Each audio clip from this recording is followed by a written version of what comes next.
Hope you had a Merry Christmas and are looking forward to the new year.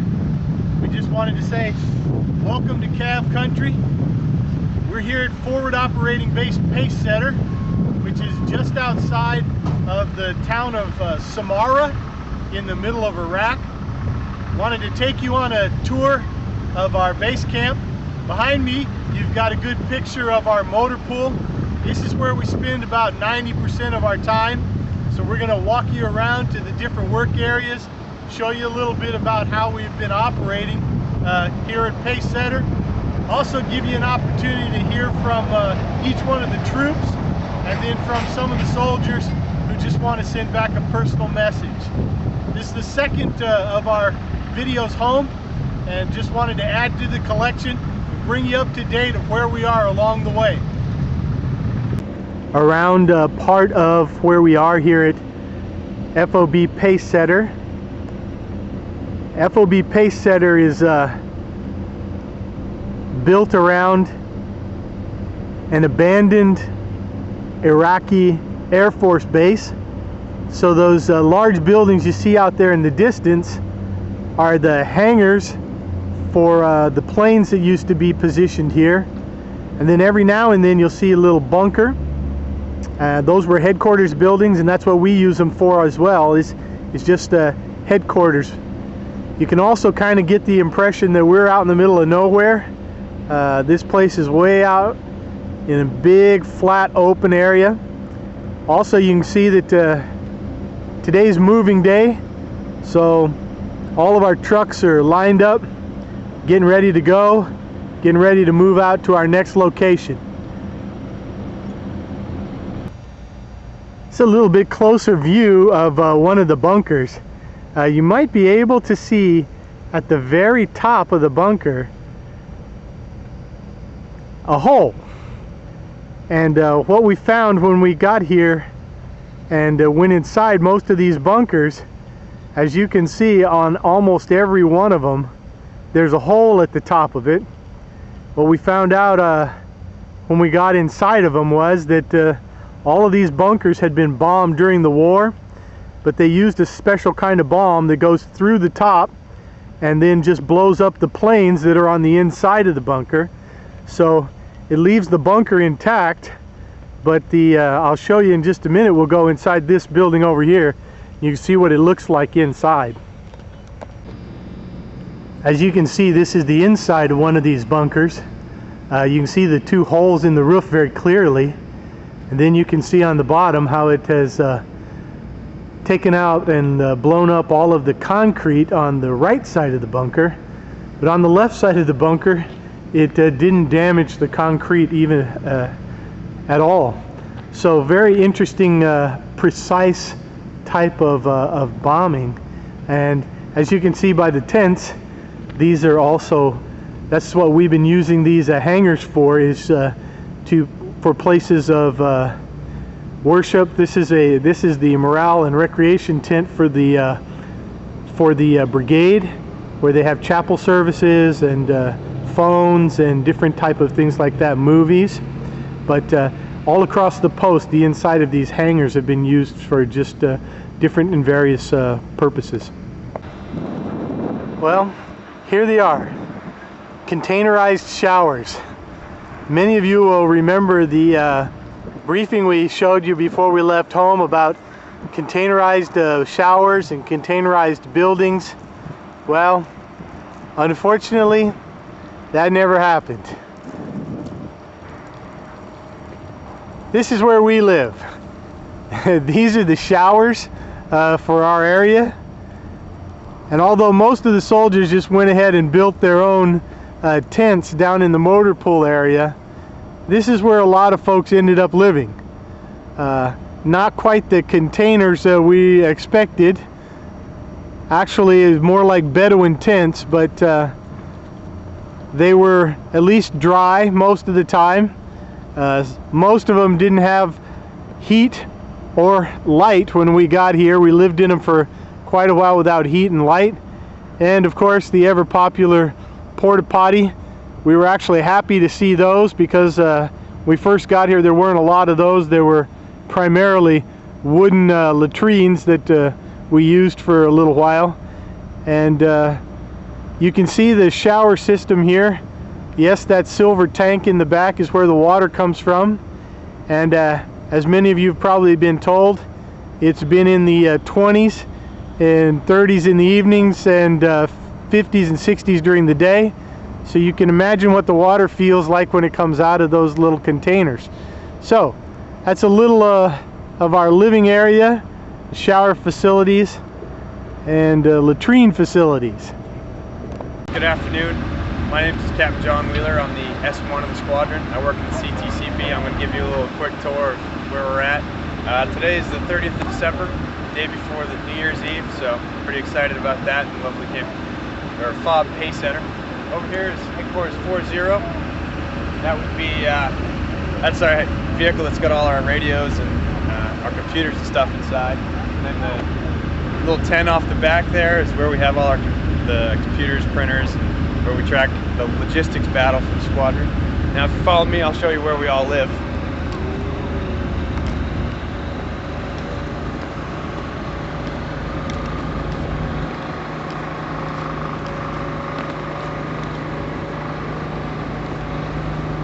This is where the soldiers of the CTCP live. 4 crew tents. We got a little ghetto back here, it's not too bad though. Over here is all our extra supplies and all that stuff that we give to the troops as they're going out on their missions. And then back here, big pile of toilet paper. Can't go anywhere without enough of that. So if you follow me, I'll take you inside and show you what's working today.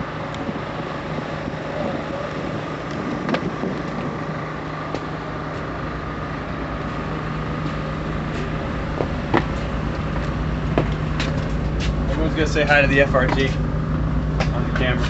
How you doing, FRG? Hi, FRG. They're not too thrilled to be here right now. That's Sergeant Peen, Sergeant McGee's. Everybody wave. How are you? This is the CTCP, where we do all the personnel and logistics stuff. Sarah Burbank's like perusing through Marilla's movies. Marilla's covering down on my video game while I'm doing this for me. So as you can see, we're really busy at this point in time. We've got microwave, coffee pot, and stuff in the back. And that's pretty much it for the CTCP. So thank you all for your interest, and we miss everybody, and we love you all, and we'll see you soon. Hi, my name is Staff Sergeant Ray. I'm the Senior Food Operations Sergeant for the 114th Cav Warhorse. I'm the, as I said, I'm the Senior Food Operations Sergeant. I have 12 personnel under me, and we support the Warhorse Squadron here. And this is K-Cliff, which is a containerized kitchen. It houses everything we need to feed the squadron and its assets. Over there is a field sanitation center. The field sanitation center houses all our cleaning supplies and our cleaning equipment to keep all the dishes and cooking utensils clean and ready to be used for the next meal. Come on up on the trailer, I'll show you around.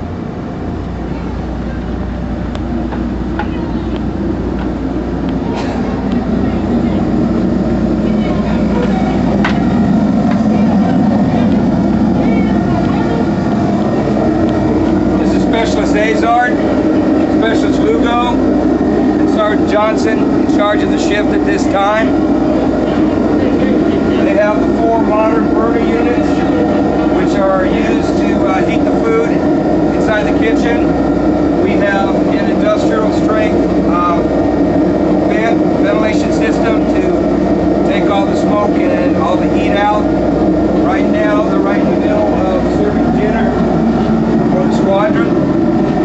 And basically, we have almost everything that a kitchen needs. The oven, a warming setup, and 2 industrial strength refrigerators with a warming cabinet in the back. Got a sink.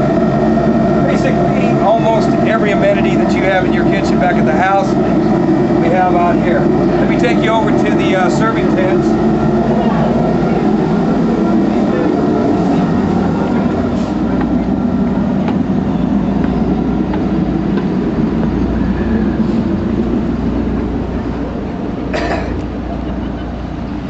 Now that's how your loved ones get all their food.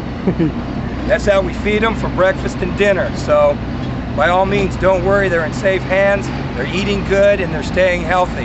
That's my job. Come on in, I'm gonna show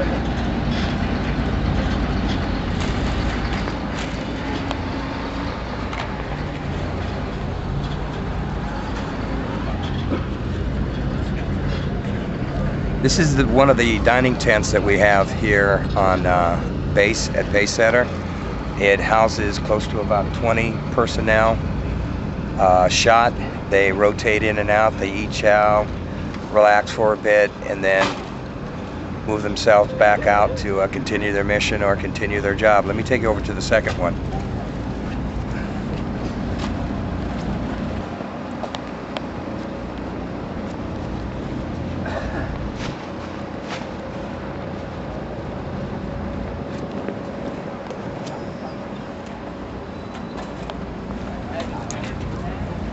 Now this is the second tent, as it is on the first one. It has the same stuff that we put out, the same condiments, milk, juice, coffee, cups, everything they need to have a good meal, a hot meal, and continue their mission.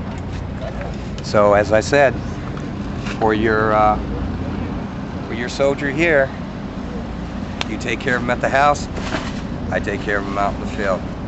So that's the operation for the field feeding system, and my crew. Back to everyone back there. Thank you for all the support. We love you all. I know the soldiers appreciate your support, as well as they appreciate my support, making sure that they eat good. So from Pacesetter in Iraq, Staff Sergeant Ray, thank you very much. My name is Sergeant Morales. I'm the Alpha Troop Team Chief for Maintenance Support. Right now you're standing in our PLL office, our makeshift office. To my right is the Motor Sergeant, Sergeant Adasco, and the Senior Mechanic. To his right you'll see Sergeant Williams, who is the PLL TAMS Clerk, NCOIC of PLL and TAMS. And this is basically the backbone of our maintenance program. This is where we receive all Orange 4 reports and do all of our ordering of parts, and basically this is where all of it starts. The maintenance out there doesn't happen until it comes through here. So, without further ado, we'll go outside and we'll check out where we work and how our maintenance organization works here within the 114 CAV. And don't forget our wonderful Christmas tree. Thank you for the stockings. And thank you, FRG, for our wonderful stockings.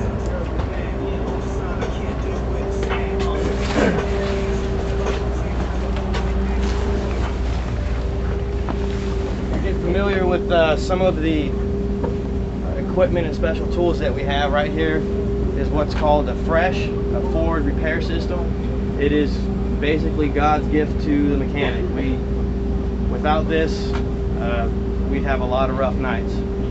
It comes equipped full with generator power. It's got air compressor, cutting capabilities, lifting capabilities, and basically just about any tool you can think about is on this piece of equipment. Around this way, as they're tearing it down, you can see this was our maintenance tent. What we use that for is basically for late night operations, or if we need some shelter from the rain or wind. That's generally where we would perform all that maintenance there.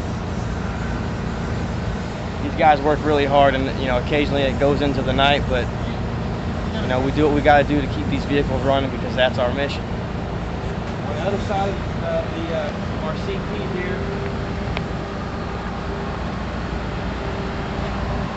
basically our PLL storage, also our nut and bolt bin, which is in here. At this particular moment, it's kind of at disarray, but we're tearing down, so that's the reason behind all that. Basically what happens if a vehicle goes down and it needs a part, what we do is we go into the PLL office. Hey, Sergeant Williams, this fault is on this vehicle, we need a part. We look it up on the PLL inventory. If it's on there and we have the part on hand, we come out here, get the part. Normally her or her other PLL part, which is PSC Bell, will get the part for us, hand it back to us. We install the part, and hopefully, you know, the vehicle, if all goes well, will run right after that. So it's a pretty smooth maintenance program that we've got going on. On the other side of this, on the other side of the ISU 90 is our other fresh. We have 2 freshes within the maintenance team, and like I said, that's part of our lifeline there. That's our bread and butter. Right here is Sergeant Cortez. Come on over here, Sergeant Cortez. Hi, how you doing? He is the record support for basically the entire cab. He is the senior record operator within the cab. So anytime you need to get pulled out, this is the guy that pulls you out. It's me. Break it, I fix it. Break it, he fixes it. All right. Moving right along to some of the other pieces of equipment that we have.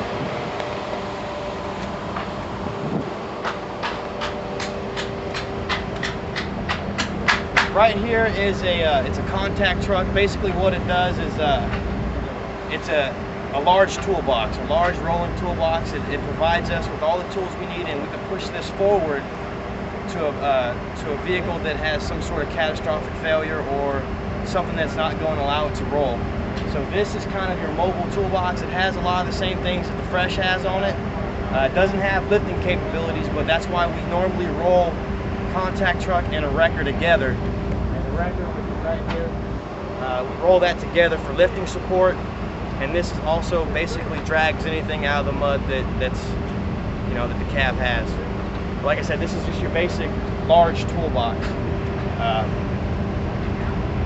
The Army has provided us with the you know, the finest tools that they could possibly get to us, and you know, like I said, this is our lifeline as well. It'd be like a doctor without any tools himself. You know, we can't do anything unless we have the right tools.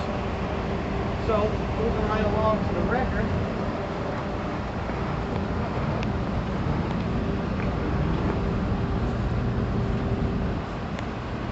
Our wreckers are based on the Hemet platform.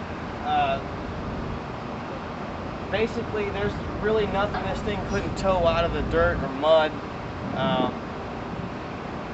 that's on wheels.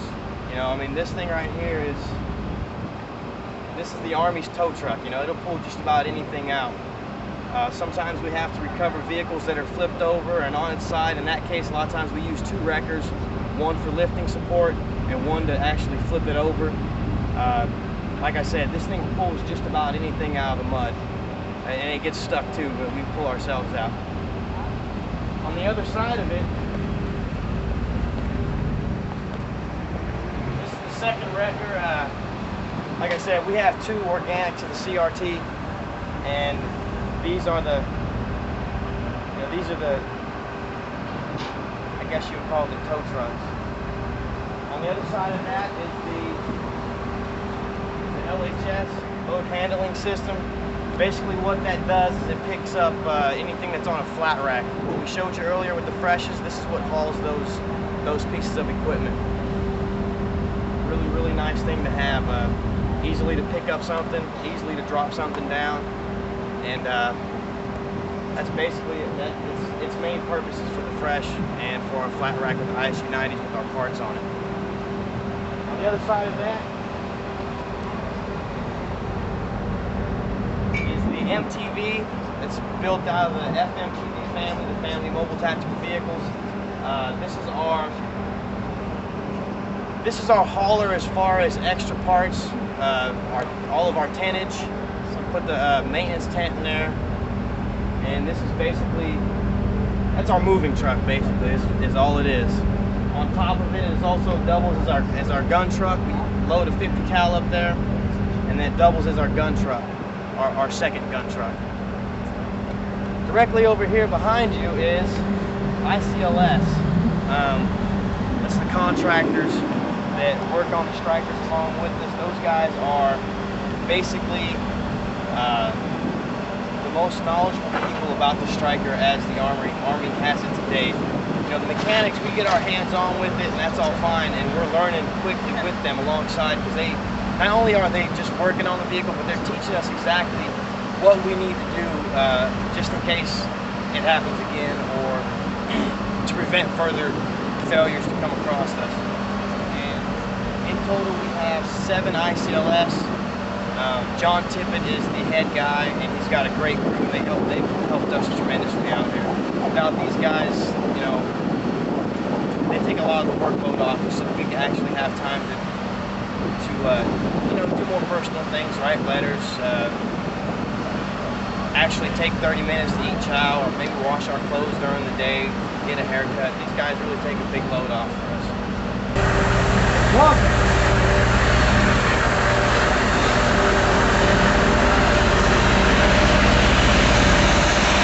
Right here we've got, what they're doing is cutting some metal for extra armor. The guy cutting the starting diet. Directly to your right up here is Specialist Walker, 2 of the mechanics. Galasso just arrived to the unit 2 months prior to us actually deploying, and he's learned a tremendous amount just out here. I mean, he even says it every day how much he's learned.